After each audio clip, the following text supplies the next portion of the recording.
Bonjour à tous. À l'occasion de la rencontre des BRICS qui aura lieu à partir de demain, 22 août 2023 en Afrique du Sud, j'ai souhaité engager une discussion autour de la question de la monnaie dans l'Antiquité négro-africaine. Vous savez que c'est une question qui préoccupe les peuples subsahariens, tout au moins ceux qui s'intéressent aux questions monétaires et politiques. Et j'ai voulu, à travers les humanités classiques africaines, apporter quelques éclairages sur la question précisément de la monnaie dans l'Antiquité négro-africaine afin que le grand public, car cette communication, je la souhaite populaire d'une certaine façon, afin que le grand public soit instruit sur les réflexions conduites par les Africains, entre guillemets, de la période pharaonique notamment, tout au moins de l'Antiquité en général. Donc, les réflexions sur la monnaie, car ce n'est pas toujours, bien évidemment, que nous en sommes instruits, nous en sommes informés. Il est bon, m'a-t-il semblé, que les uns et les autres puissent avoir des idées claires sur cette question. Alors, j'introduirai mon propos par une œuvre que j'ai souvent citée dans mes travaux. Il s'agit des Hieroglyphica d'Horapollon. Horapollon, c'était un auteur du 5e siècle d'origine égyptienne qui a publié en langue copte, donc cet ouvrage qui a pour titre Hieroglyphica.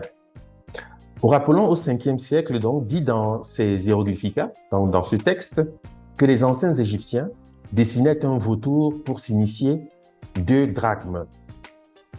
Horapollon au 5e siècle dit dans les Hieroglyphica que les anciens Égyptiens dessinaient un vautour pour signifier 2 drachmes.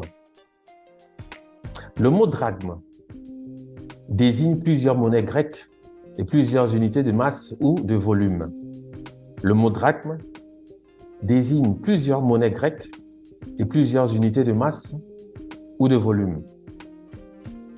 Le mot dirham, qui désigne la monnaie de plusieurs États arabes aujourd'hui, provient du grec ancien drachmé, c'est-à-dire drachme.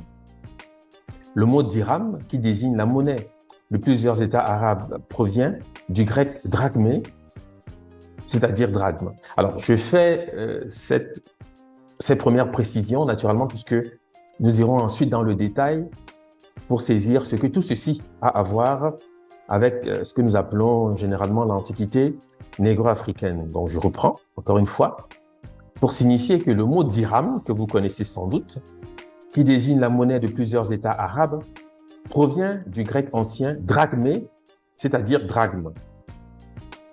Maintenant, d'un point de vue étymologique, le mot drachme provient du grec drachmé, qui signifie poignée, contenu de la main. Donc, d'un point de vue étymologique, le mot drachme provient du grec drachmé, qui signifie poignée, contenu de la main. Ce lien apparent que décrit Horapollon entre le vautour et la drachme provient du nom que porte la poignée au sein des langues subsahariennes. Donc ici, nous rentrons naturellement dans l'analyse, puisque j'ai introduit cette note en rappelant ce que dit Horapollon lorsqu'il relève la relation que les anciens Égyptiens établissaient entre le vautour et 2 drachmes. Donc, ce lien apparent que décrit Horapollon entre le vautour et la drachme provient du nom que porte la poignée au sein des langues subsahariennes. Nous pouvons citer la langue Boulou, parlée au sud Cameroun, où nous trouvons Doé, qui désigne la paume de la main ou la poignée de quelque chose, les Wondo, Doué, qui désigne la paume de la main ou la poignée de quelque chose. Je parle ici naturellement de langues qui proviennent du sud Cameroun, mais ces notes, naturellement, ou ces exemples, évidemment, ne sont pas exhaustifs, mais ils suffiront pour signifier l'expression de l'idée poignée de quelque chose au sein des langues subsahariennes, notamment ici pour ce qui concerne les langues dites bantoues. Donc, on peut citer le Boulou, Doé, paume de la main, poignée de quelque chose, les Wondo, Doué, paume de la main, le badui, qui est également une langue parlée au sud Cameroun, doé, petite poignée, le fang, dui, intérieur de la main, qui sont des langues, je l'ai rappelé, naturellement des langues dites bantoues. Et le fang, pour une précision, est une langue parlée notamment au sud Cameroun, en Guinée équatoriale, également au Gabon. Voilà. Le nom de la poignée est celui du vautour. J'espère que vous parviendrez à faire le lien avec ce que j'ai dit précédemment. Donc, le nom de la poignée est celui du vautour. Avec ceci que c'est à partir de cet objet que nous appelons poignée en français qu'arrive le terme drachme qui désigne précisément la poignée ou le contenu de la main dans la langue des Grecs. Le nom de la poignée est celui du vautour. On le voit notamment avec le fang dui, intérieur de la main, qui est un homophone dans la même langue d'une dui qui désigne le vautour. D'accord? Ceci est une simple relation d'homophonie, c'est la raison pour laquelle on peut statuer sur le fait qu'au sein des langues subsahariennes, notamment ici en l'occurrence les langues dites bantoues, eh bien on observe que le nom de l'intérieur de la main, de la paume de la main, de la poignée de quelque chose, en l'occurrence dui, pour ce qui concerne le fang, est un homophone du nom du vautour. D'accord? Donc le même mot apparaît avec les wondo, ndoé, le boulou, ndoé, ou le bassa, ndoi, qui désigne cette fois l'aigle, qui, comme vous le savez, est un rapace. Mais vous devez savoir que ce sont des mots qui participent d'une même origine, bien que, naturellement, la désignation peut être ensuite spécialisée. Il s'agit du vautour ou de l'aigle dans le contexte, il s'agit bien évidemment du même mot.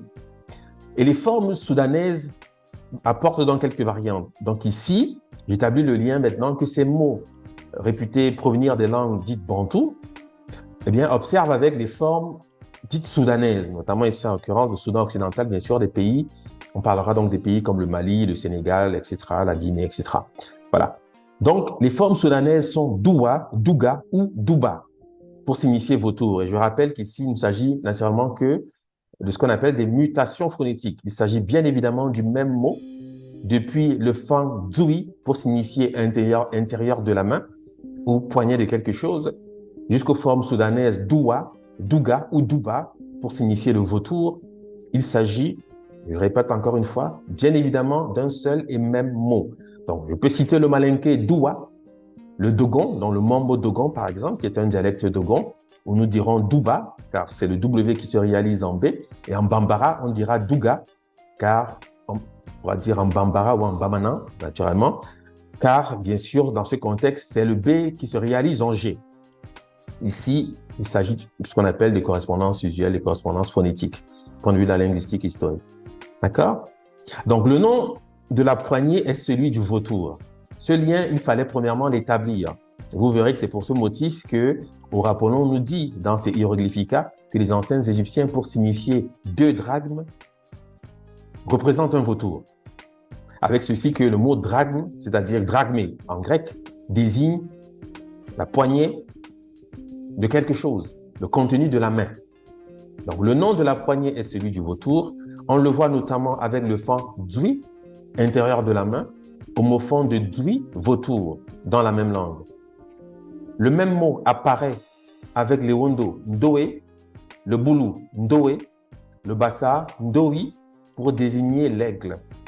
Les formes soudanaises sont doua, douga ou douba pour désigner le vautour. Je peux citer donc le malinké doua, le mambo dogon, douba, le bambara, douga, qui sont un seul et même mot naturellement, qui mutent au sein d'un espace linguistique homogène. Le nom douba, que porte donc le vautour, explique pourquoi ce dernier représente 2 drachmes chez les anciens Égyptiens. Ici, nous parvenons à une première conclusion. Le nom douba, que porte le vautour, explique pourquoi ce dernier représente 2 drachmes chez les anciens Égyptiens. Le bambara dit en effet doubalem pour désigner une ancienne pièce de 2 francs.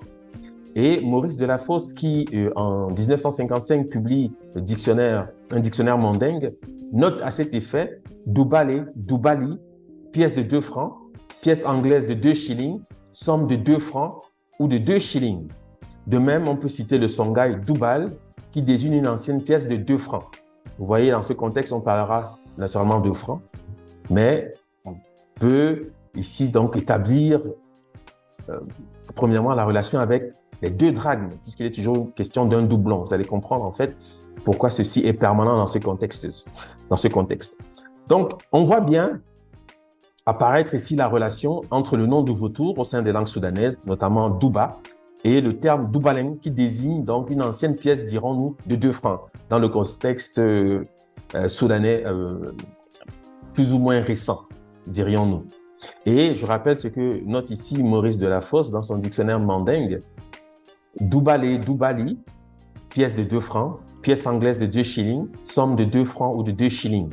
De même, le songhai Doubal désigne une ancienne pièce de 2 francs. C'est la raison pour laquelle, et j'insiste car vous devez comprendre la relation qui est ici pertinente, c'est la raison pour laquelle, au Rapolon, on peut dire au 5e siècle que pour signifier 2 drachmes, les anciens Égyptiens représentent un vautour. Car le vautour, naturellement, dans ce contexte, se dit Douba, pour ce qui concerne les langues soudanaises, comme je l'ai rappelé déjà à maintes occasions jusqu'ici. Nous pouvons naturellement vérifier ce que nous avançons par un ensemble de faits maintenant qui vont porter sur l'écriture même des anciens Égyptiens. Car il est encore question pour nous de rappeler qu'il n'est pas ici souhaitable de nous croire sur parole, car naturellement nous faisons un travail scientifique et l'objet de notre démarche est naturellement d'apporter la preuve des conclusions auxquelles nous parvenons. Je dirais premièrement ceci. Dès l'Ancien Empire, c'est-à-dire vers 2750 avant l'ère actuelle, c'est-à-dire l'ère chrétienne, les anciens Égyptiens inventent une unité de compte dit chat par les anciens Égyptiens, liée notamment à la valeur de l'or. Dès l'Ancien Empire, c'est-à-dire vers 2750 avant l'ère actuelle, c'est-à-dire une époque relativement ancienne, les anciens Égyptiens inventent une unité de compte que les égyptologues appellent chat. Nous verrons plus loin de quoi il s'agit précisément, mais pour l'instant, je vais utiliser la terminologie égyptologique pour qu'on se comprenne. Parfois, on dit chati également, pour ceux qui ont une connaissance naturellement de la littérature égyptologique. Donc, dès l'Ancien Empire, autrement dit vers 2550 avant l'ère actuelle, les anciens Égyptiens inventent une unité de compte, le chat lié à la valeur de l'or. Un chat équivaut à 7,5 grammes d'or. Un chat ou chati équivaut à 7,5 grammes d'or. À partir du règne du pharaon Ramsès II, vers 1279 avant l'ère chrétienne, le chat ou chati est remplacé par le débène.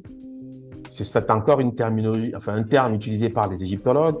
Nous verrons naturellement à l'image la graphie qui est ainsi, on va dire, translittérée, c'est-à-dire lue dans le système de lecture utilisé en égyptologie, puisqu'il s'agit premièrement de translittérer et ensuite de rajouter des E pour pouvoir vocaliser le résultat de la translittération. Translittérer signifie attribuer des valeurs alphabétiques aux signes hiéroglyphiques.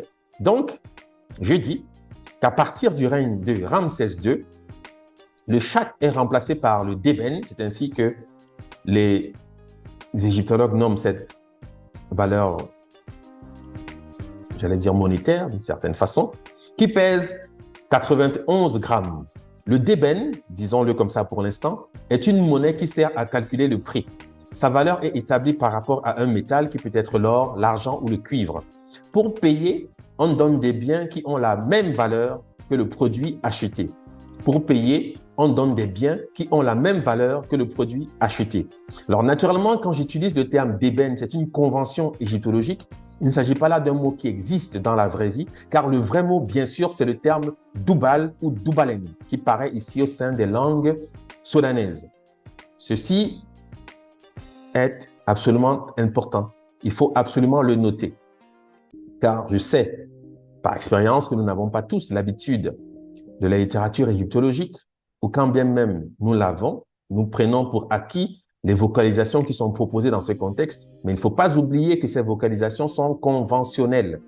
C'est une manière simplement d'approcher une réalité prononcée. Mais le vrai mot dans la vraie vie, naturellement, c'est doubal, notamment en songhai, comme je l'ai montré précédemment, qui désigne une ancienne pièce de 2 francs. OK? Et en bambara, c'est doubalen. Donc, on ne dit pas d'ébène, j'insiste, encore une fois, on ne dit pas d'ébène, c'est une convention entre égyptologues. Le mot existe au sein des langues soudanaises. Il se dit doubal. Donc, la graphie que vous avez ici à l'image, je passe le détail car je ne ferai pas un exercice de lecture approfondi aujourd'hui.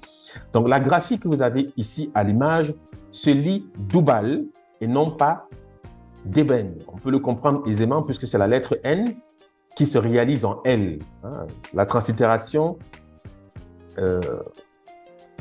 conclut à la lettre N, ce qui s'entend puisque le signe en question représente bien évidemment, je parle ici du signe qui représente un filet d'eau, pour ceux qui ont une connaissance même sommaire des signes hiéroglyphiques, eh bien, il représente la lettre N, mais sachez que la lettre N et la lettre L sont interchangeables. Il y a un phénomène de mutation phonétique. Donc, on comprend dans ce contexte-ci que, bien sûr, le mot est doubal, notamment en songhai, que les égyptologues lisent d'ébène. Il fallait arriver également à cette seconde conclusion. Maintenant, nous allons analyser la graphie dans le détail pour voir, naturellement, si nous prenons des libertés avec la méthodologie. Car, comme je l'ai dit, il n'est pas question aujourd'hui de nous croire, naturellement, sur parole, mais d'exercer sa propre intelligence pour saisir, en quelque sorte, le détail de ce qui peut, a priori, paraître complexe. Quand au fond, naturellement, vous le verrez, ce n'est pas aussi complexe que cela, ceci à la condition qu'on prenne la peine de se donner le temps, disons, de travailler à ces questions. Voilà. Donc, lorsqu'on approche donc cette graphie, on observe plusieurs signes, vous le voyez à l'image, notamment ce signe que j'encercle ici, que nous appelons dans le cadre de l'approche analytique, que nous avons baptisé la méthode Kuma, c'est-à-dire la lecture analytique des caractères sacrés égyptiens à partir des langues africaines modernes. Eh bien, il s'agit de ce qu'on appelle le signe directeur dans ce contexte-ci. Okay? Il s'agit de ce qu'on appelle le signe directeur. Qu'est-ce que c'est que le signe directeur? Le signe directeur, c'est le signe qui à lui seul suffit pour lire une graphie. Ici, à l'occurrence, il s'agit de ce signe qui est classé, d'après la nomenclature proposée par Alan Gardiner, il est classé F46. OK? Donc, ce signe, nous connaissons sa signification en contexte. C'est une sorte de corde plusieurs fois enroulée. Sa signification est doublée, notamment une quantité. C'est sa signification. C'est ce qu'il signifie dans le contexte égyptien. Donc, lorsque le scribe produit ce signe, il sait que la signification de ce signe, c'est doubler notamment une quantité. D'accord? Et on comprend que ce signe correspond notamment au Wolof, doubal, qui signifie double. D'accord? Je donne un exemple. En Wolof, c'est une phrase « Limumame doubal bila ». Ce qu'il m'a donné, c'est le double. Et vous observerez qu'il s'agit ici d'un homophone du songhai doubal qui désigne une ancienne pièce de 2 francs. Voici pourquoi Aurapollon insiste sur le fait que pour représenter 2 drachmes, donc le doublon, le double si vous voulez, j'insiste, parce que c'est de cela qu'il s'agit, les anciens Égyptiens représentent un vautour qui se dit bien sûr au sein des langues soudanaises Douba. C'est son nom qui est ici mise en contexte. Donc, c'est par un système d'homophonie que cette règle enregistrée par Aurapollon au 5e siècle, qui est relativement tardif d'ailleurs, regardez l'histoire égyptienne, bien sûr, eh bien, c'est sur cette base que Aurapollon peut donc établir ce rapport qui était déjà vrai, naturellement, dans le contexte des anciens Égyptiens, qui étaient, comme vous le savez, des Soudanais.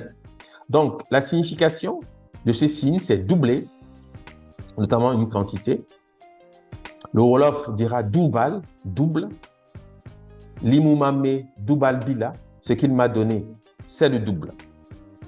Le mot doubalen, songhai doubal, somme de 2 francs, est passé dans les langues grecques. Le mot doubalen, songhai doubal, ici ce sont quelques remarques que j'établis. Donc le mot doubalen en bambara, qui est en songhai doubal, qui désigne la somme de 2 francs, est passé dans la langue grecque sous la forme diobolon pour signifier double obol. En arabe, doubaloun pour signifier pistole. Qu'est-ce que c'est qu'une pistole? C'est une pièce d'or émise en Italie et en Espagne à partir du XVIe siècle. Dans l'espagnol également, doblon, c'est-à-dire doublon, comme désignation de l'écu d'or espagnol, et dans le russe, rouble, qui, comme vous le savez, désigne la monnaie de l'État russe, la Fédération de Russie, et qui complète cette série, car ici, bien sûr, c'est le D qui s'est réalisé en R. Doblon devient rouble.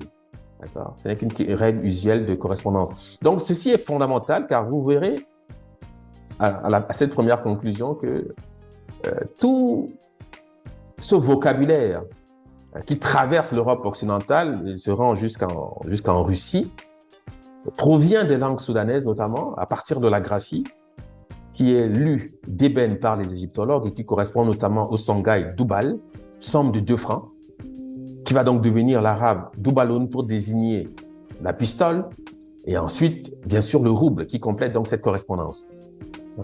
Et j'imagine que c'est là encore des choses qui sont parfaitement ignorées de nos jours, car on n'a pas toujours la présence, on n'a pas toujours présent à l'esprit ces éléments d'histoire, ces éléments chronologiques qui permettent de restituer dans leur contexte en fait des mots qui sont aujourd'hui employés pour désigner un certain nombre de monnaies notamment. L'origine est soudanaise et fixée par cette graphie, la graphie égyptienne, lue d'ébène par les égyptologues, en fait, qui correspond, je l'ai dit, donc au songhai Doubal, somme de 2 francs. Voilà.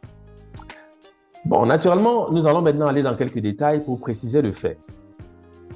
Le débène, c'est-à-dire le Doubal, on pourra dire Doubal maintenant, puisque c'est sa vraie prononciation, car débène, je l'ai dit, c'est une convention, est subdivisé en 12 senyus ou chat. Ce sont des termes utilisés par les égyptologues pour rendre compte d'une certaine réalité, du point de vue de la lexicographie des anciens Égyptiens. Je vais y revenir. Donc, pour l'instant, je le dis parce que c'est une manière pour moi d'introduire des mots que vous allez rencontrer dans la littérature égyptologique, avec l'idée que vous saurez donc de quoi je parle lorsque j'emploie ces termes, mais ne perdez pas de vue qu'il s'agit naturellement ici de conventions. Donc, ce ne sont pas des vrais mots utilisés dans la langue. J'insiste encore une fois parce que ceci est souvent l'occasion pour certains d'utiliser ces mots comme s'ils étaient des mots prononcés tels quels par les anciens Égyptiens. On verra naturellement que ce n'est évidemment pas le cas. Donc, le débène ou Doubal est divisé en 12 senyus ou chat. On dit également chati, je l'ai dit. Le mot senyu et le senyu et le chat désignent le même objet monétaire et ont une même valeur liée à l'or. Vous devez savoir que quand on dit senyu ou chat ou chati, c'est la même chose. C'est le même concept, c'est le même objet monétaire. Ce sont 2 mots qui désignent la même chose. Ceci est une précision que j'apporte pour que vous n'ayez pas l'impression qu'il s'agit de choses différentes. Non. Okay?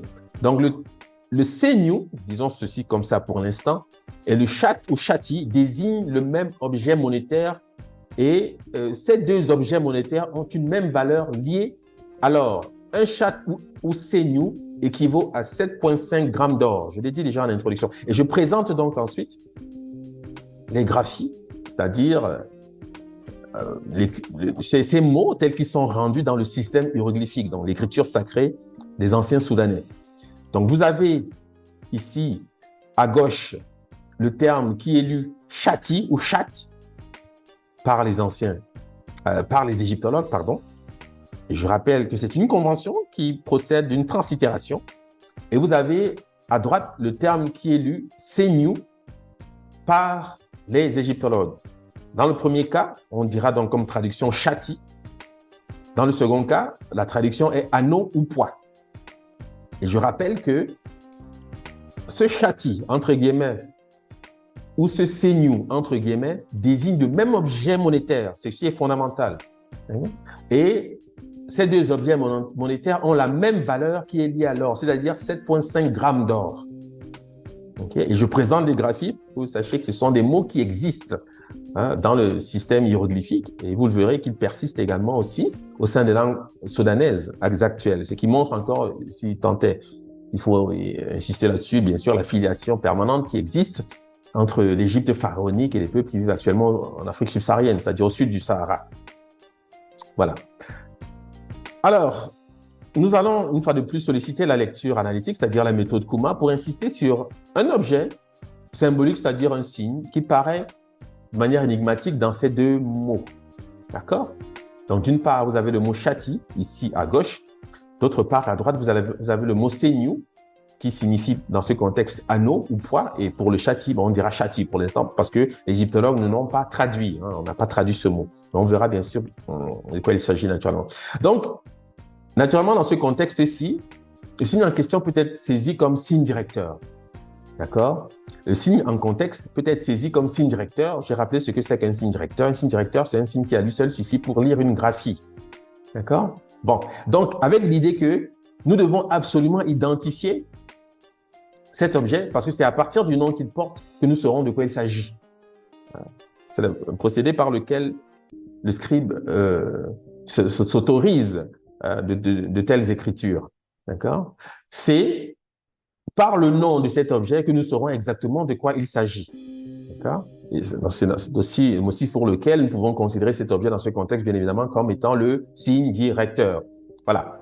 Donc, et on observe qu'il est bien évidemment signe directeur avec une variante du terme qui est lu chati par les égyptologues. On trouve ici une variante parce que quelquefois le scribe peut simplifier la graphie. Il se sert simplement du signe en question. Donc, c'est un signe qui est classé S20 d'après la nomenclature d'Alan Gardiner. Et on voit bien dans ce contexte que ce signe à lui seul suffit pour lire chati, entre guillemets. D'accord? Ça montre que connaître l'objet représenté eh bien, permet évidemment d'entrer en intelligence avec la notion décrite par ce terme chati. D'accord? Bon, c'est l'exercice que nous réalisons ici. Puisque cet exercice est populaire, je ne souhaite pas aller dans trop de détails, car ce n'est pas nécessaire pour la bonne compréhension. Le travail d'un scribe, comme on peut le faire dans le cadre de l'école des scribes, est naturellement beaucoup plus approfondi, mais on se limitera à ces quelques détails, disons, ces premières évidences pour arriver à des conclusions qui sont déjà, de mon point de vue, relativement intéressantes, ce qui concerne la question de la monnaie, notamment dans l'Antiquité négro-africaine. Voilà. Donc, pour savoir ce que c'est que cet objet, on le trouve en contexte. Ici, je peux citer quelques exemples. Il y a ici une graphie qui est translittérée, quelque chose comme sadou, on peut le lire de cette façon, c'est de cette façon que les égyptologues pourront lire ce mot, mais en fait, le sens est so ou anneau. D'accord? Pourquoi j'introduis donc cet exemple?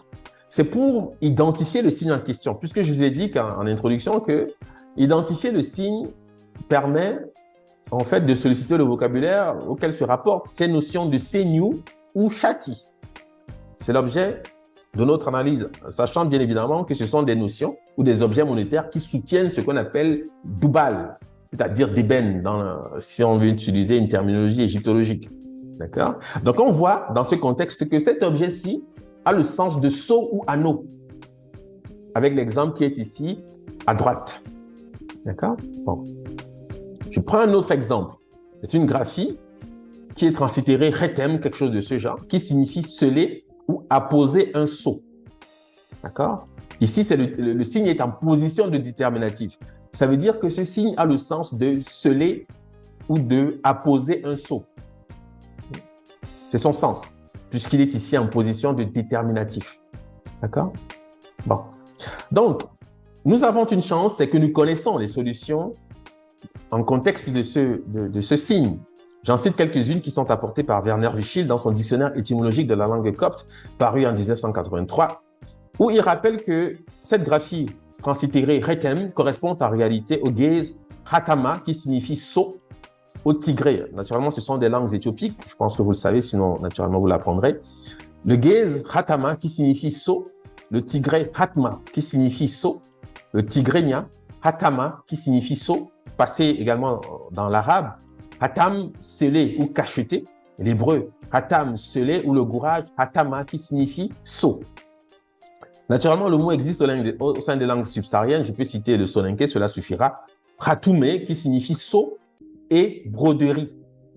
D'accord? Naturellement, puisque un sceau peut être associé à un écusson qui, cette fois, est brodé. D'où l'idée de broderie. Ceci a son importance, mais je n'irai pas dans le détail aujourd'hui. Et ce mot existe également en copte.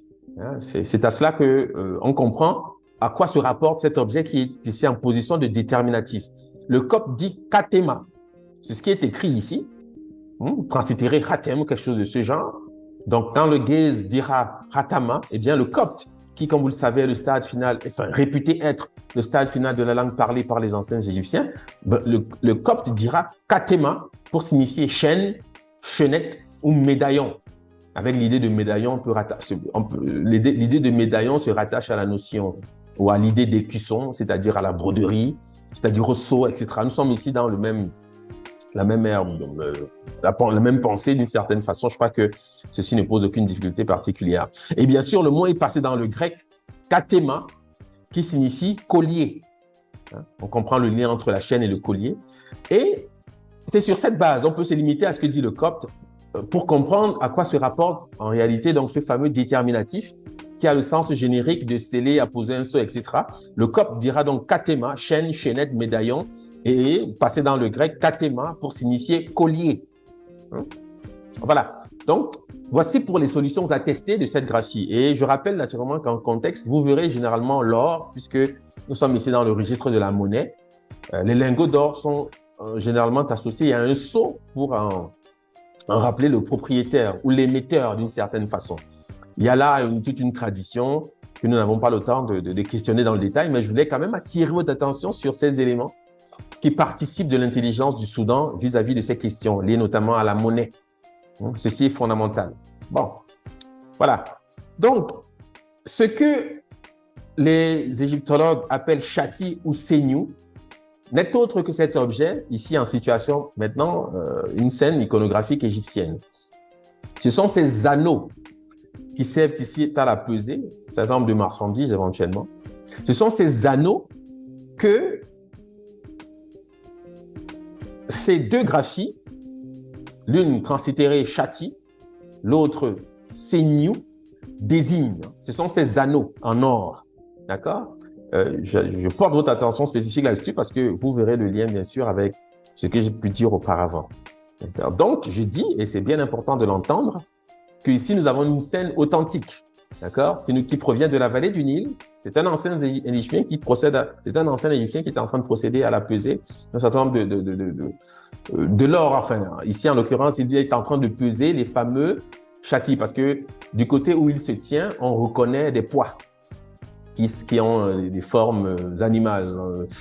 Généralement, ici, en l'occurrence, on peut imaginer qu'il s'agit d'un veau, d'une vache, sur la scène en question. Et ce sont des scènes récurrentes en Égypte antique. Okay? Donc, il est en train ici d'évaluer le poids de ce qui est appelé chati ou seignou. Qu'il s'agisse du terme chati ou seignou, sachez que ces deux termes désignent les anneaux. On le sait d'après l'idée collier, chaîne, chaînette, seau, etc. Je ne vais pas y revenir nécessairement, mais on le sait d'après la signification de ce fameux déterminatif qui rentre dans la désignation des fameux chati, etc., seignou. D'accord? J'espère que vous parvenez à suivre le lien, car ceci permet naturellement de mieux apprécier ce que je suis en train de tenter d'éclairer. Voilà. Et en contexte, nous avons donc cette scène où nous voyons une délégation de Nubiens qui portent tribut au pharaon d'Égypte. D'accord? Et vous verrez donc deux personnages de cette scène qui tiennent sur des plateaux ces fameux chati, entre guillemets, ou seignou, entre guillemets, qui sont des anneaux d'or. D'accord? C'est de ça qu'il s'agit. Lorsqu'on parle des chati, ou lorsqu'on parle des seignou, car c'est la même chose, je vous ai dit, c'est le même objet monétaire, il s'agit de ces fameux anneaux en or, portés ici en l'occurrence par des Nubiens, c'est-à-dire des Soudanais, parce que quand on dit Nubien, on peut imaginer que nous sommes dans une description qui n'a pas d'effectivité sur le terrain. Non, ce sont des Soudanais, au même titre que les anciens Égyptiens eux-mêmes, par ailleurs, okay, qui portent donc ces produits de leur terroir, d'une certaine façon, donc pharaon d'Égypte. Voilà. Maintenant, nous rentrons dans la vocalisation réelle des graphies en question. Donc, le terme seignou qui désigne donc ces fameux colliers que j'ai décrits à travers ces scènes qui nous proviennent donc des iconographies traditionnelles des anciens Égyptiens, bien, ce terme-là, qui est censé donc être une vocalisation de la graphie que vous avez ici à l'image, existe au sein des langues soudanaises et par voie de conséquence, peut donc être prononcé correctement. D'accord? Les langues Dogon disent invariablement séné ou sénou pour signifier chaîne, en parlant d'un collier ou une chaîne pour des pièges. C'est ce qui est représenté par le fameux signe qui nous intéresse depuis tout à l'heure, le signe qui est classé S20, cette sorte d'anneau, on va le dire de cette façon. C'est ce qu'il représente. Donc, chez les Dogons, on dit sénou, chaîne, collier, piège. En Mandinka, qui est une langue, vous savez, mandingue, on dit séni, chaîne, collier. En Pula, sen, bracelet, chaîne. En Bambara, séni, chaîne.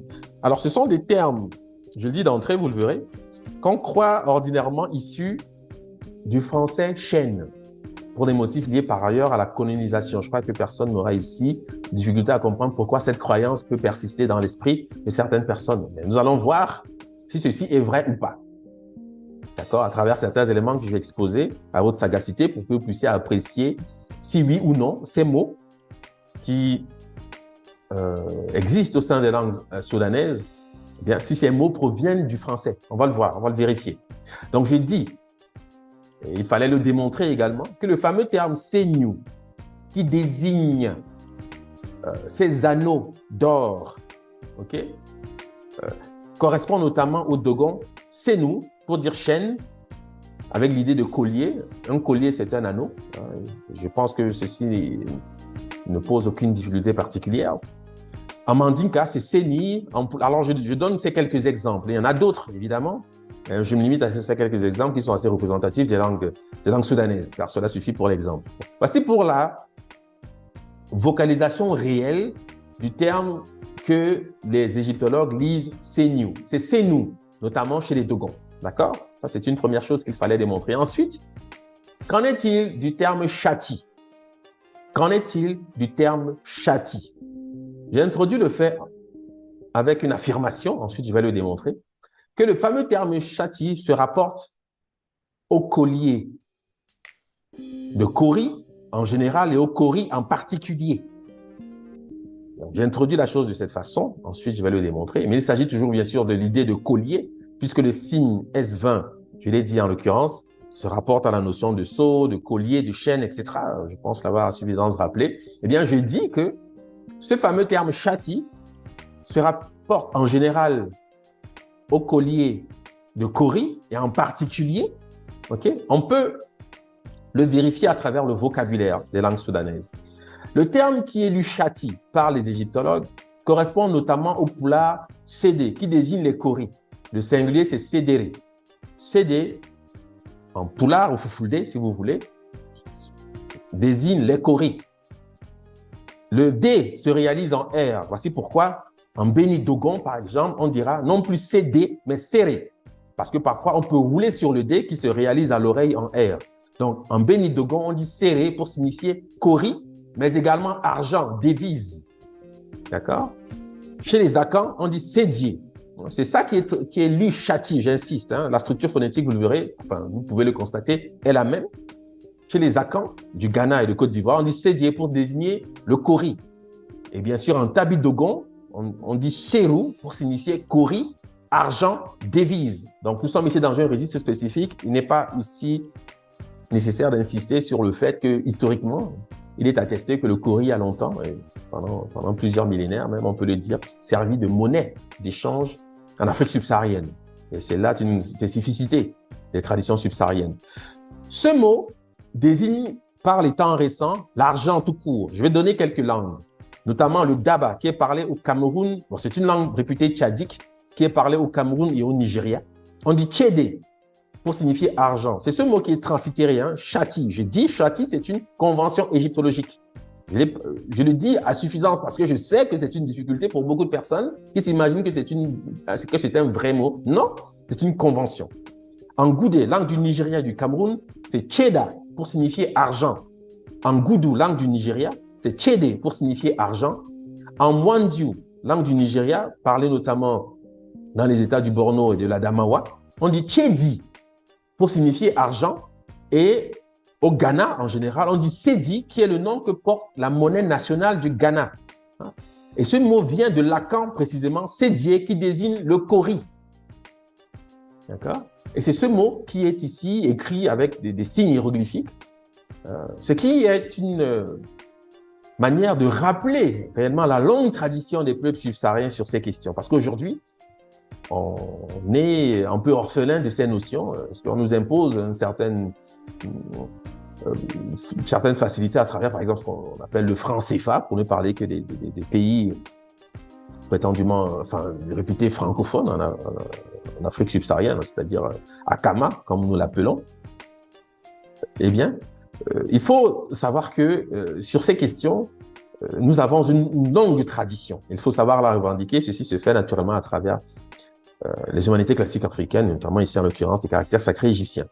Ce qui montre que ces anciens Égyptiens parlaient naturellement ces langues-ci.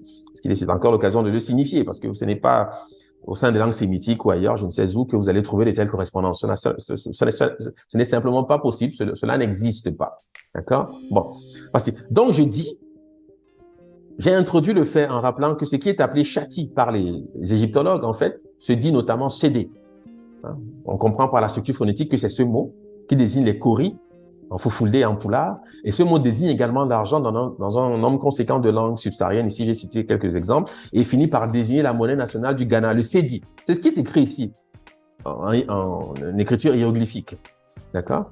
Et le mot cedi, vous devez le savoir, vient de l'akan cedi, qui désigne le kauri, par la tradition subsaharienne qui a consisté pendant des millénaires à transiger, enfin, à commercer avec l'appui du kauri, notamment. D'accord? Bon.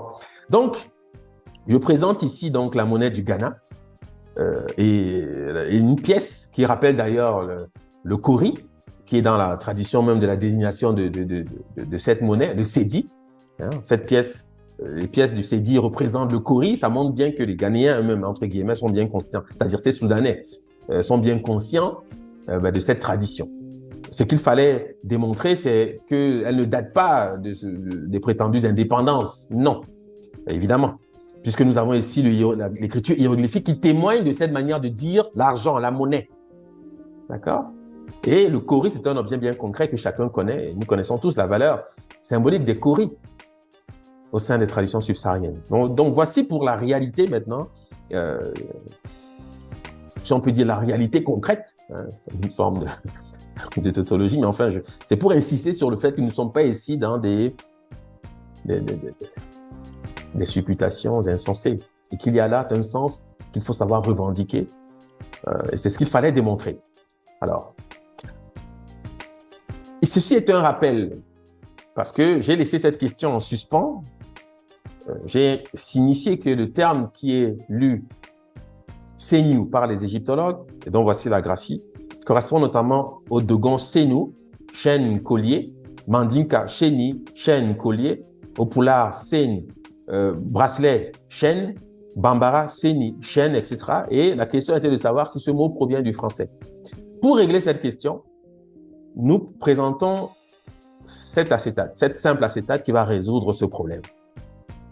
Vous devez savoir qu'en égyptien pharaonique, pour signifier l'or, les anciens Égyptiens représentent un collier. C'est ce que vous avez ici à l'image, c'est un collier. Les deux j'allais dire bandes qui pendent sur les côtés, c'est ce qui est rattaché au niveau de la nuque. C'est un collier. Vous avez les références dans les dictionnaires égyptologiques, vous sauriez, je l'espère, faire des vérifications pour attester des propos que je tiens sans insister sur les détails, car chacun peut vérifier ce que je dis. D'accord? Donc, je reprends ceci. Vous devez bien comprendre ce que je suis en train de dire. Pour signifier l'or, qui est la base sur laquelle s'établit notamment le chati, entre guillemets, le senu. J'utilise cette terminologie pour me faire comprendre, car nous sommes dans une période de transition. On pourra ensuite s'en émanciper, naturellement, mais puisque j'ai commencé avec des termes qui proviennent de l'égyptologie et que les ouvrages de référence les énoncés sont faits dans ce sens-là, eh bien, pour l'instant, nous pouvons le dire de cette façon pour simplement le bénéfice pédagogique de la démarche méthodologique. Voilà. Donc, je dis que en égyptien pharaonique, pour signifier l'or, les anciens Égyptiens représentent ce signe que vous avez à l'image. C'est le nom de l'or, c'est translitéré Nebu. Nous allons comprendre pourquoi tout à l'heure. Mais c'est le nom de l'or et cet objet représente un collier, une chaîne, etc., un bracelet. C'est un peu la même chose, mais ici, en l'occurrence, il s'agit bien évidemment d'un collier. Je rappelle, si vous avez perdu ceci de vue, que Senu comme Chati, ce sont des des anneaux d'or, c'est-à-dire des colliers, des bracelets.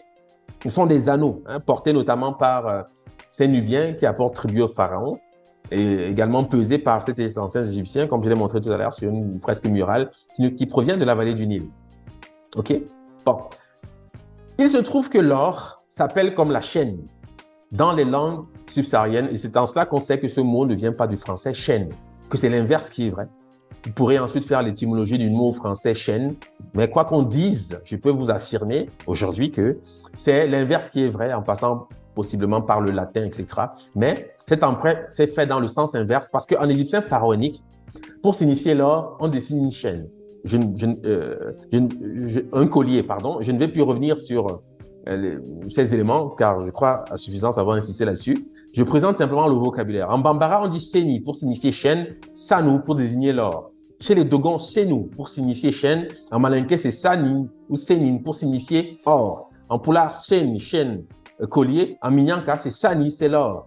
En djam, c'est Dogon, sen. Chez la chaîne, en maoka, c'est-à-dire le malinké parlé en Côte d'Ivoire, c'est sen, c'est l'or, c'est le même mot.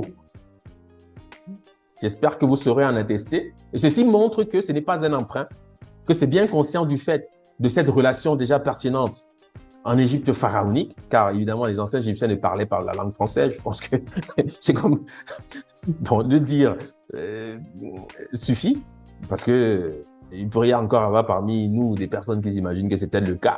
Voilà. Parce qu'à ce jeu, vraiment, on ne sort jamais tout à fait de l'obscurité. Donc, je dis que c'est bien clairement établi. Ce que je dis, c'est que la preuve que le nom du collier, parce que en poulard, c'est également le nom du collier. Et le collier, c'est ce qui est représenté pour signifier l'or en Égypte. Cette relation est pertinente. Pourquoi? Parce que on use d'homophonie. Les anciens Égyptiens, tout comme les Soudanais actuels, qui sont leurs descendants, savaient pertinemment que pour signifier l'or et pour signifier le collier ou la chaîne, c'est le même mot. Voici pourquoi ils dessinent un collier pour désigner l'or. J'espère que cette relation est pertinente et suffit pour illustrer le fait que ce mot ne peut pas provenir de la langue française. D'accord? Donc, il ne faut pas faire une histoire à rebours, il faut savoir mettre les choses en ordre pour avoir une certaine prétention ensuite. Pour prétendre à certaines conclusions ensuite, d'une certaine façon. Voilà. Donc, et naturellement, ce signe n'est pas que collier. Avec le collier viennent des perles. C'est ce qui est ici représenté également à l'image. Vous voyez sur ce signe hiéroglyphique, on voit bien illustré ce qu'on peut appeler les perles. Ça peut également être des coris par ailleurs, mais on dira des perles en général, puisque le cori c'est un mollusque. Les perles en général procèdent de la même origine. Donc, perle, cori, tout ceci, c'est la même chose. Et vous verrez qu'en soninké, par exemple, on dit khanié pour signifier perle. Mais c'est également le nom de l'or, encore une fois, au sein des langues soudanaises. Chez les Dogons, Tomboso Dogon, khanié, c'est l'or. En poulard, khanié, c'est l'or. En Kakabé Dogon, langue de Guinée, mandingue de Guinée, khanié, c'est l'or. En soninké, khanié, c'est l'or. Donc, en soninké, on dit khanié, perle, khanié, l'or. Ce sont des homophones. C'est ce qui permet aux scribes égyptiens d'élever ce signe comme symbole de l'or. Parce qu'il n'y a pas mieux pour illustrer l'idée or dans ce contexte, puisqu'il y a une règle d'homophonie qui est permanente entre le collier ou les perles, le collier ou la perle et l'or. Ceci n'est vrai que dans le Soudan. J'insiste par ailleurs sur ce fait, parce que souvent, on a eu certaines prétentions qui statuaient sur une éventuelle origine sémitique des anciens Égyptiens. Je crois que de tels éléments permettent de s'émanciper de ce discours qui, de toute façon, a fini d'exister. Quand on est sérieux, tout au moins, on peut toujours continuer de faire un discours, une sorte de courir un peu comme un poulet sans tête. Mais ceux qui savent suivre cela, je crois qu'on pourra dire avec justice que cela, c'est encore leur préoccupation. Il y a longtemps que ce que nous disons sur ces questions sont suffisamment connus. Voilà. On ne va pas insister encore à chaque occasion sur l'impossibilité d'une origine sémitique des anciens Égyptiens. On va pas le faire aujourd'hui, ce n'est pas nécessaire. Ces quelques éléments que nous exposons ici suffisent pour appuyer, soutenir cette perspective énoncée à l'origine, enfin, disons, de manière éloquente par le professeur Cheikh Anta Diop. Voilà. Donc, maintenant, il est question de savoir, parce que les mots que je prononce n'ont pas de rapport apparent avec la racine Nebu, qui est la translittération de ce signe dans le système hiéroglyphique. Ce signe qui est, comme vous le constatez, ce qu'on appelle un trilitère, c'est-à-dire il fait appel à trois 3 consonnes. Ce mot correspond au copte Noob, qui désigne l'or en copte. Un copte qui, comme je l'indique encore une fois, est une langue aujourd'hui morte, mais réputée être le stade final de la langue parlée par les anciens Égyptiens. Le copte apparaît autour du IIIe siècle de l'ère chrétienne, donc relativement récent également. Donc, il est question de comprendre pourquoi on dit Noob dans ce contexte-ci, quand on voit qu'il s'agit d'un collier et que nous savons qu'au Soudan, les mots du collier sont aussi ceux de l'or. Hein, c'est une question, il faut savoir y apporter quelques réponses. La réponse, la voici. Je commencerai par les langues soudanaises à proprement parler, en ajoutant à ce que vous avez déjà en connaissance, c'est-à-dire le nom de la chaîne, le nom de l'or, le nom des perles, etc., le nom de l'or. Une homophonie pertinente qui va nous permettre d'expliquer pourquoi le copte dit Noob pour signifier l'or.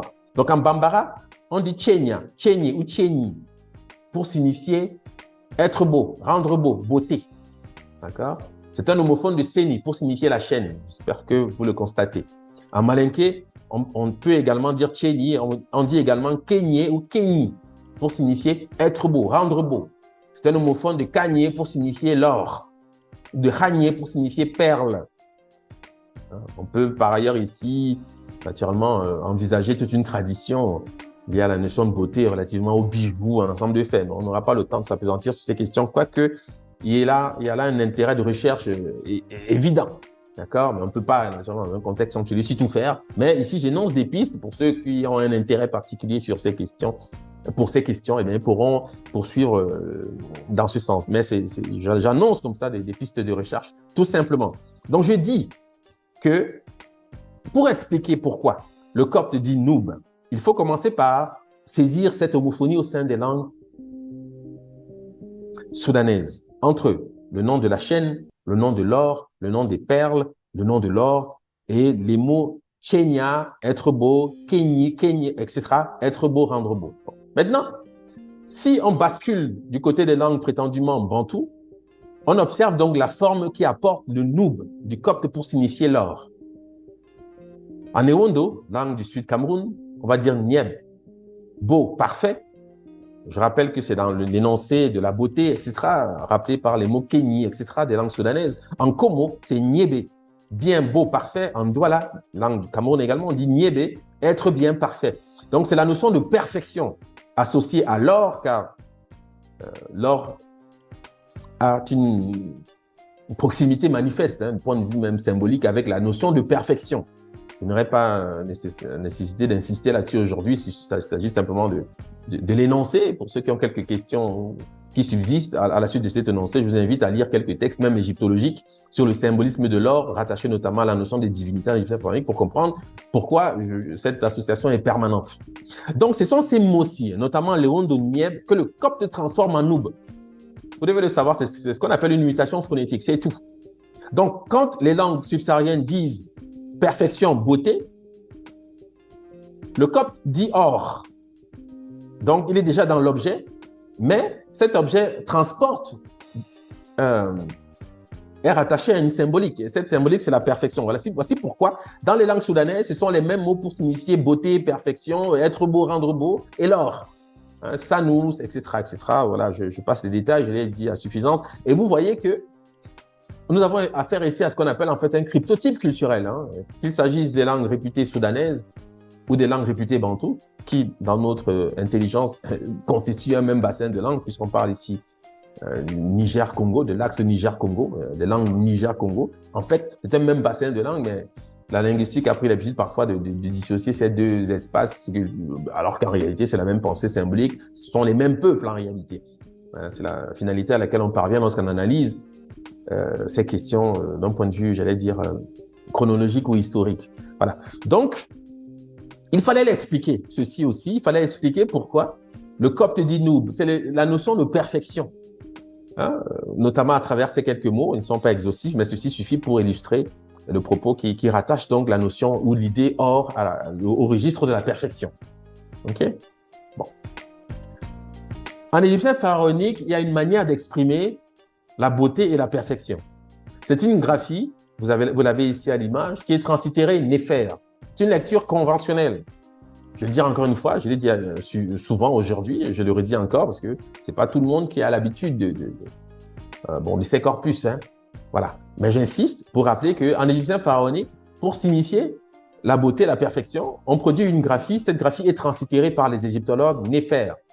Okay? Et ici, à droite, je présente une pièce, une monnaie d'or du pharaon Nectanebo qui règne autour de 350 avant l'ère chrétienne, c'est-à-dire relativement tardivement, au regard de l'histoire pharaonique, l'histoire égyptienne, où on trouve représenté ce signe, on dira Néfer entre guillemets, associé au symbole de l'or, qui est donc ce fameux collier.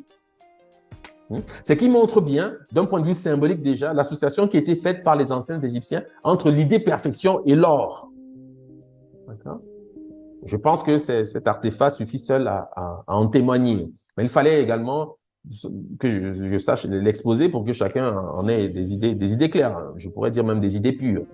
Alors, c'est pas toujours que on est au courant de tout ceci. Donc, je dis, pourquoi je questionne la notion de beauté et de perfection? C'est parce que je me rends compte, je l'ai montré à travers les analyses, que les mots du collier, les mots de l'or, les mots de la perfection sont liés du point de vue de la symbolique. Voici pourquoi ces éléments divers et variés interviennent pour signifier en général l'or, si ce n'est la monnaie, parce que l'or et la monnaie, c'est la même chose fondamentalement. Je crois que je ne vous apprends rien de ce point de vue-là. D'accord? Donc, en égyptien pharaonique, il existe cette graphie, elle est lue Néfer, qui signifie beau, parfait, et on le trouve en contexte associé donc à une monnaie égyptienne frappée en Égypte, hein, je le dis, parce que vous devez comprendre que la question de la monnaie n'est pas tout à fait récente. Hein. Ça, c'est un artefact bien réel. C'est une monnaie d'or égyptienne qui a été frappée sous un pharaon, qui a pour nom, dit-on, Nectanebo II, qui a régné autour de 350 avant l'ère chrétienne. D'accord? Bon. Pour saisir le sens de ce symbole Néfer que vous avez ici, enfin, je dis Néfer, je mettrai des guillemets, tout au moins cette graphie, je sollicite un thème. C'est le nom d'une ville importante, ancienne capitale pharaonique, aujourd'hui donc, appelée Memphis dans la littérature égyptologique, dont la valeur translittérée est Men-Néfer. Si vous observez le nom de cette ville, ici il y a plusieurs variantes du même nom. Hein, sachez que il y en a ici 6, mais c'est le même mot écrit différemment. Hein, c'est le nom de la même ville. Généralement lu donc par la translittération Men-Néfer et lu Memphis. Ensuite, dans les textes égyptologiques. D'accord? Mais on voit bien, on observe bien le cadrage, si vous voulez, tout au moins le thème Néfer, bien sûr, qui apparaît de manière évidente dans la fameuse graphie. Bon. Pourquoi je vous parle de Memphis? C'est parce que Plutarque, dans le traité d'Isios et Osiris, nous donne la signification du nom de cette ville. Plutarque dit ceci. En effet, c'est à Abydos, c'est-à-dire Abydos, qu'on enterre les plus riches et les plus puissants d'entre les Égyptiens, qui tous ambitionnent d'avoir un sépulcre commun avec Osiris, puisque Osiris, vous le savez, avait un temple magnifique dans cette ville qu'on appelle Abydos. Encore, d'ailleurs, on peut encore le visiter aujourd'hui. En effet, c'est à Abydos qu'on enterre les plus riches et les plus puissants d'entre les Égyptiens, qui tous ambitionnent d'avoir un sépulcre commun avec Osiris, et l'on entretient à Memphis le bœuf Apis, qu'on regarde comme l'image de ce dieu et qui, à ce titre, doit être au même endroit que son corps, c'est-à-dire à Memphis. Puisqu'on prétend également qu'à Memphis, il y avait là le tombeau d'Osiris. D'autres prétendent, poursuit donc Plutarque, d'autres prétendent que le nom de cette ville signifie le port des biens, que le véritable tombeau d'Osiris est dans une île que le Nil forme auprès de Philès, c'est-à-dire Philae, qui est une île de Haute-Égypte. Et l'île dont il est question, ici évoquée par Plutarque, c'est une île qui porte aujourd'hui le nom de Bigé, en Haute-Égypte, du côté de la Nubie. D'accord? Donc, Plutarque nous dit que le nom de cette ville, Memphis, puisqu'il est question de cette ville, signifie le port des biens. C'est ce qu'il dit. Or, qu'est-ce qu'on observe? On observe que dans les langues soudanaises, la structure conventionnellement lue Néfer correspond au mot des biens dans les langues soudanaises. Le djoula, que chacun connaît, parlant en Côte d'Ivoire notamment, Burkina Faso, Naforo, c'est bien, richesse. D'accord? À Bambara, Nafolo, bien, richesse. Djalonke, Nafulu, bien, Mauka, Nafo, fortune, richesse, bien. Minyanka, Nafu, richesse, bien. Susu, Nafuli, monnaie. Et le dictionnaire Mandingue de Delafosse donc enregistre Naforo, Nafolo, Nafuru, Nafulu, bien aliénable, bien acquis par le travail, le commerce appartenant en propre à son possesseur, troupeau, marchandises, argent, richesse. Donc, ce que vous devez savoir, lorsque Plutarque dit que Memphis signifie le port des biens, entendez le port des marchandises, car Memphis était un port, évidemment, sur le Nil. D'accord? Vous devez entendre le port des marchandises avec l'idée de bien. C'est ce qui est reproduit ici avec les mots naforo. Voici pourquoi on sait que, en contexte, ce mot peut signifier beauté et perfection, on peut l'entendre, mais dans le contexte soudanais, il prend le sens, parce que c'est un thème polysémique qui a plusieurs sens. D'après la note de Plutarque, on sait qu'il signifie bien. Et on le vérifie avec les langues soudanaises, ce qui montre encore une fois, évidemment, que c'est soudanais, évidemment. Ce sont eux, les anciens Égyptiens. Je crois que la règle est évidente. On ne va pas le dire à chaque occasion, mais il est souvent bon de le rappeler. C'est seulement la mémoire qu'il nous est nécessaire de retrouver. Donc, en Soussou, Nafoli, c'est la monnaie. Le motif pour lequel vous avez donc cette monnaie qui est frappée en Égypte et qui représente donc ce fameux symbole attaché à l'or. OK? Qui est donc le symbole de la richesse. Je pense que ceci, chacun peut le comprendre. Il existe une curiosité sur cette pièce que j'ai présentée, dont je n'ai présenté que l'une des faces.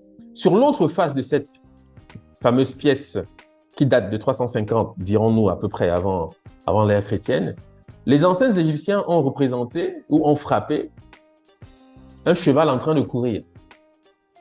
C'est ce que vous voyez là, ici, à droite. Donc à gauche, vous avez le symbole Naforo, qui signifie le bien, la richesse, rattaché au symbole de l'or. Okay? Et ceci, c'est pour la gauche. Et à droite, vous avez donc l'une des faces de cette pièce où on a donc représenté un cheval en train de courir. Je vais donc expliquer ce fameux symbolisme-là. Qu'est-ce que ça veut dire? Le sens de ce symbolisme s'explique avec le bambara ou bolifen, qui signifie littéralement chose qui court. Boli, c'est courir en bambara, fen, c'est la chose. Et qui désigne donc le cheval, parce qu'en bambara, bolifen, c'est le nom qu'on donne au cheval. Okay? Donc le sens de ce symbolisme s'explique avec le bambara bolifen, chose qui court, qui désigne le cheval, et qui est un homophone en bambara de bolofen, qui signifie bien, richesse, et qui est donc bolofen est un synonyme en bambara même de nafolo, qui a le même sens, bien, richesse. Voici pourquoi il représente un cheval en train de courir. Bolifen, avec cette relation qui existe entre bolifen, chose qui court, c'est-à-dire le cheval, et bolofen, bien, richesse. Ils se servent de cette homophonie-là, d'accord? Et en bambara, bolofen, qui a le sens de bien, richesse, est un synonyme de nafolo. Donc sur l'autre face, vous retrouvez donc le symbole néfer. D'accord? C'est pour cette raison que nos ancêtres ont représenté donc le cheval sur cette face de la monnaie. En fait, la symbolique, la signification est la même. Et j'ajoute qu'en bambara, bolofen signifie littéralement main, chose. Bolo, c'est la main, le bras, la main. Fen, c'est chose. Donc, quand je dis bolofen en bambara, littéralement, ça veut dire main, chose. Mais en maoka, on dit bolafen, qui désigne donc le bracelet, mais qui signifie littéralement chose main, c'est-à-dire chose de la main. Y compris en bambara, bolofen désigne le bracelet. D'accord? Et le bracelet, c'est le fameux cheti ou chati, seignou, qui est ici en situation en train d'être pesé par l'ancien Égyptien, c'est-à-dire notre ancêtre. Donc, vous voyez qu'on réalise une boucle, on croit s'éloigner a priori, mais par le vocabulaire, on restitue la réalité, la pensée qui anime en fait toutes ces représentations au sujet de la monnaie, telle qu'elle a été initiée en fait, parce que ce sont les origines de ce qu'on appelle la monnaie par nos ancêtres de la vallée du Nil. C'est de ça qu'il s'agit en réalité. Et on voit bien à travers ces mots soudanais que ce sont des Soudanais qui ont initié cette question. D'accord? Donc, de ce point de vue, il est bon de s'en souvenir, parce qu'aujourd'hui, on fait beaucoup de débats autour du franc CFA. Il faut quand même se souvenir que nous avons une tradition authentique sur ces questions et fondée notamment sur l'or, parfaitement connu par les Soudanais. D'accord? Donc, le sens de ce symbolisme s'explique notamment par le Bambara, où Bolifen, qui désigne le cheval, est un homophone de Bolofen, qui signifie bien richesse, synonyme de Nafolo ou Naforo en Djoula, bien richesse. En Bambara, Bolofen, qui signifie par ailleurs bracelet, traduit littéralement main chose, chose de la main. En Maoka, on dit Bolafen, le Maoka, c'est le Malinké parlé en Côte d'Ivoire. Je rappelle que le Bambara et le Malinké, c'est quasiment, si ce n'est en fait la même langue, qui signifie bracelet en français, mais en fait, littéralement, ça veut dire chose de la main. Et ce fameux bracelet, ce sont ces anneaux d'or que vous avez ici représentés en situation donc par l'iconographie égyptienne. C'est dans cela qu'on sait que tout ce qui est en fait en illustration dans ce contexte-ci procède de la pensée des peuples subsahariens, naturellement. Parce qu'ils sont seuls à travers leur langue capables d'expliquer cet univers-ci. Voilà. Donc, nous parvenons donc ici à la conclusion. Je voulais que cette discussion soit sommaire. C'est une manière pour moi de saluer l'ouverture donc de cette rencontre qui aura lieu en Afrique du Sud, la rencontre des BRICS, qui annonce un soleil nouveau pour plusieurs peuples en fait qui sont dans une démarche d'authenticité et de renaissance. Et ce sont des questions qui préoccupent, comme vous le savez, les subsahariens aujourd'hui. Voilà. Donc, il est question pour nous de savoir que nous avons une tradition vis-à-vis des questions liées notamment à la monnaie. Il faut savoir revendiquer cette tradition pour ne pas être dans l'improvisation, car ce sont des questions graves qui engagent la vie de générations et de générations d'êtres humains. Donc, elles doivent être traitées avec le sérieux que cela nécessite.